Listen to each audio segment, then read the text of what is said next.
Our next guest is someone who has been keeping a very close eye on the Biden's actions on abortion. Joining us from the White House is Owen Jensen, White House correspondent for EWTN News Nightly. Owen, welcome to the show. You have been keeping the Biden-Harris administration accountable on the life issue truly since day one, since their first press briefing. We compiled some of your exchanges this year with White House Press Secretary Jen Psaki on the life issue. Let's take a listen. Owen Jensen with EWTN Global Catholic Network. The previous administration expanded to keep tax dollars from overseas paying for abortions.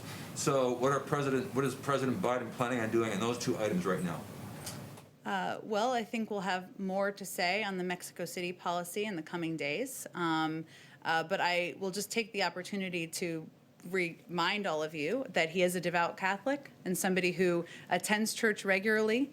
He started his day attending church with his family this morning, but I don't have anything more for you on that. Well, the president's view on the Hyde Amendment is well known, as you have stated in your question. I think, Owen, as I've just noted, 3/4 of the public supports the components of the package, wants to see the pandemic get under control, wants to see people put back to work, vaccines and arms. So I think that answers your question. The president's been a long supporter of Roe v. Wade. It has been his consistent belief that should be law, and he will fight to continue to protect that as being law.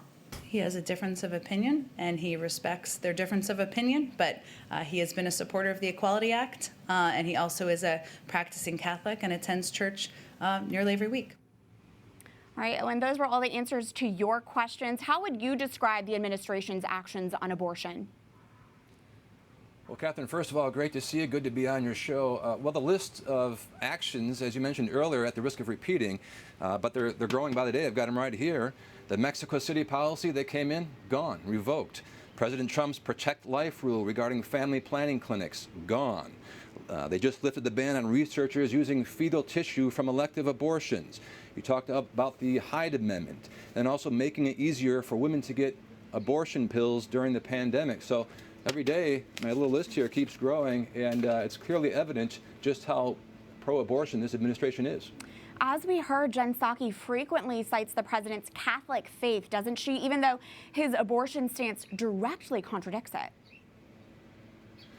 Yeah, you know, that's got a lot of people scratching their head, right? I mean, we hear he's a devout Catholic, he goes to church, he prays the rosary, we hear that time and again, but the one group that's not impressing is leaders of the Catholic faith, the U.S. Conference of Catholic Bishops. Just the other day, we reported that this summer, they're considering developing a letter that would rebuke Catholic politicians, including the president, who is the second Catholic president, rebuke them for their stance on abortion. In fact, demanding that they don't present themselves for the Holy Eucharist. Now, of course, that would be up to the individual bishop in each area where they worship, but the bishops, you know, even some of them are sort of divided on this, but I think they're seeing which way this list is growing and it's getting longer.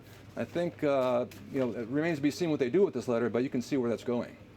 Oh, and I have to ask, what has it been like to be the one in the White House press briefing room to be asking the tough abortion-related questions? Well, I'm glad to be there. I mean, imagine if there was no one in there fighting for the unborn, for, you know, for kids in the womb. When I'm in there, and I wish I could be in there every day, but it's the pandemic that is restricting our access in there. I'm in there about every 10 days or so, but I try to ask questions that impact our faith, that impact life issues. I get maybe one or two questions in there, and then it's over. She calls on me. Sometimes it's at the end of the briefing, but nevertheless, she calls on me. We just want to keep asking questions, though, all the time, and at least get them on record. I don't know if they're going to change their policy anytime soon, but we want to get them on record. Absolutely. Thank you for your work and for shining a light on life at the White House. Owen Jensen, White House correspondent for EWTN News Nightly. Thank you. And now we turn to a prominent pro-life leader as we continue our conversation on President Joe Biden's first 100 days in office. Marjorie Dannenfelser is president of the Susan B. Anthony List, and she joins us via Skype. Marjorie, welcome. Put this into perspective for us. How does President Biden's first 100 days in office compare to what your expectations were? Well, as your previous guests have said, completely in line with what we thought. completely in line with what we know that made a difference in almost defeating this president. He has done every single thing that Owen just mentioned. I mean, every single day the list gets longer.